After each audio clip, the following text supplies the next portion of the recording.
Shalom à toutes les frères et sœurs en Yehoshua HaMashiach dans le monde entier. Je me présente le frère Serge de l'île de la Réunion, enseignant, docteur de la parole de Dieu pour les nouvelles personnes qui visionneront la chaîne.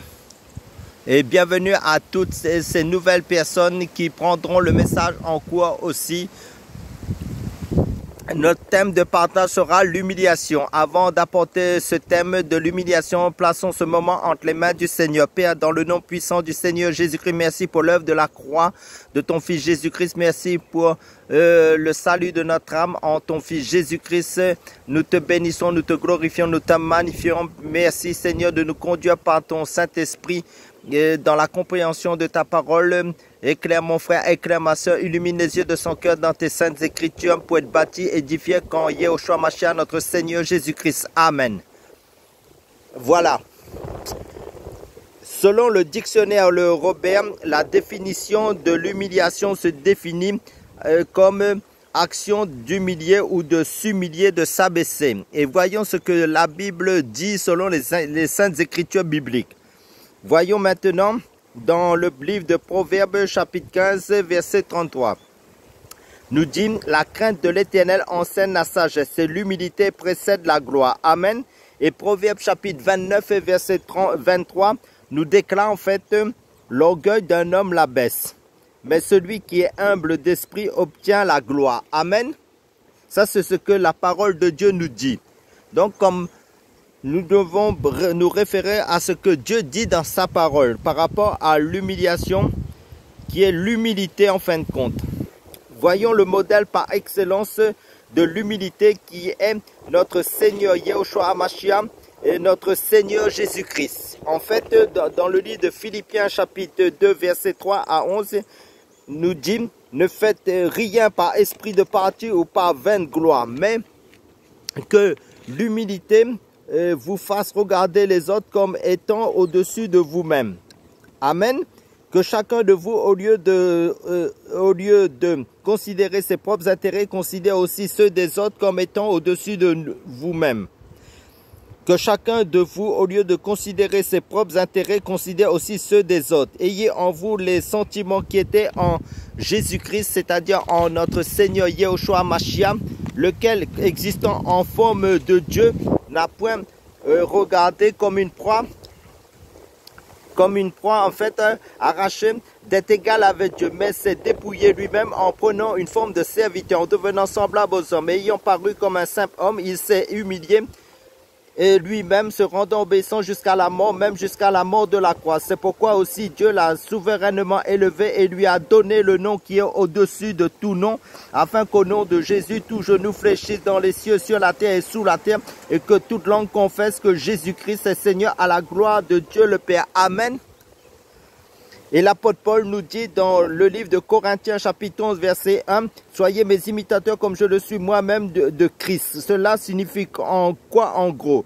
En fait, nous devons nous humilier, ne pas faire notre volonté charnelle, mais faire la volonté de Dieu. Ce qui est écrit dans la parole de Dieu, ce que Dieu nous a consigné de faire dans ces saintes vérités. Ne pas vivre selon la chair.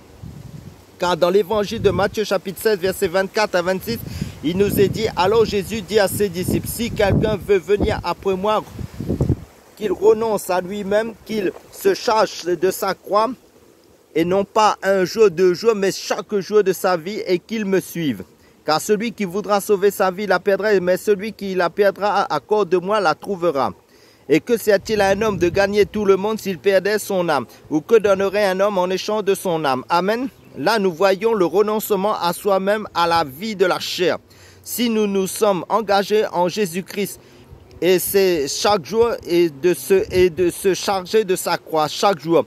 En gros, 2 Timothée chapitre 3 verset 12 nous dit, « Oh, tous ceux qui veulent vivre pieusement en Jésus-Christ seront persécutés. » Et 1 Corinthiens chapitre 10 verset 13 nous informe, « Dieu ne permettra pas que vous soyez tentés au-delà de vos forces. » L'humiliation fait partie du lot de tout chrétien authentique qui défend la foi chrétienne en Jésus-Christ, la sainte doctrine, c'est la croix. Matthieu chapitre 5 verset 10 à 12 nous dit, heureux ceux qui sont persécutés pour la justice, c'est-à-dire Jésus-Christ est notre justice, Jésus-Christ est la parole de Dieu, car le royaume des cieux est à eux. Amen. Pour ceux qui sont persécutés pour la justice. Heureux serez-vous lorsqu'on vous outragera, qu'on vous persécutera et qu'on dira forcément de vous toutes sortes de mal à cause de moi, dit Jésus. Réjouissez-vous et soyez dans l'allégresse. Amen. Parce que votre récompense sera grande dans les cieux. Car c'est ainsi qu'on a persécuté les prophètes qui ont été avant vous. Amen. Cela confirme bien la prophétie du proverbe la prophétie de Proverbe chapitre 15 verset 33. L'humilité précède la gloire. Amen. Si tu souffres sur cette terre à cause du nom du Seigneur Jésus-Christ, tu es humilié, tu es dans l'humiliation à cause du nom du Seigneur Jésus-Christ. Tu es persécuté, tu es outragé, tu es affligé à cause tu défends la sainte doctrine de Jésus-Christ. Le Seigneur dit, réjouissez-vous parce que votre récompense sera grande dans les cieux à ce moment-là. Amen. Alléluia. Donc, le livre de 1 Pierre chapitre 5 verset 5 à 7 nous déclare demain, vous qui êtes jeunes, soyez soumis aux anciens et tous dans vos rapports mutuels. Donc nous devons nous respecter mutuellement, nous respecter. Revêtez-vous d'humilité car Dieu résiste aux orgueilleux mais il fait grâce aux humbles. Humiliez-vous donc sous la puissante main de Dieu afin qu'il vous élève au temps convenable et déchargez-vous sur lui de tous vos soucis car lui-même prend soin de vous. Amen. Donc quand vous êtes humilié, Dieu va vous élever aussi. Amen. Plus tard. Donc l'humiliation, s'humilier, s'abaisser toujours devant le Seigneur, renoncer à soi-même, à sa vie charnelle, se confier en Jésus-Christ dans les épreuves, dans les moments difficiles, dans les moments d'humiliation. Parce que dans le livre du prophète Ésaïe, chapitre 40, il nous est dit, versets 28 à 31, nous dit, ne le sais-tu pas, ne l'as-tu pas appris, c'est le Dieu d'éternité, l'Éternel qui a créé les extrémités de la terre. Il ne se fatigue point, il ne se lasse point, on ne peut sonder son intelligence. Il donne de la force à celui qui est fatigué et il augmente la vigueur de celui qui tombe en défaillance. Les adolescents se fatiguent et se lassent et les jeunes hommes chancellent. Mais ceux qui se confient en l'Éternel renouvellent leur force. Ils prennent le vol comme les aigles, ils courent et ne se lassent point. Ils marchent et ne se fatiguent point. Amen. Ça veut dire quoi? C'est quand tu es dans l'humiliation, les outrages, quand tu es dans les moments difficiles, confie-toi dans le Seigneur Yahushua Mashiach, notre Seigneur, il va te relever, il va te fortifier. Parce que le Seigneur ne permettra pas que vous soyez tentés au-delà de vos forces. Amen. Alléluia. Car le livre de Proverbes nous déclare au chapitre 22, verset 4, car le fruit de l'humilité, de la crainte de l'Éternel, c'est la richesse, la gloire et la vie. Et la crainte de l'Éternel, selon Proverbes chapitre 8, verset 13, nous dit, la crainte de l'Éternel, c'est la haine du mal.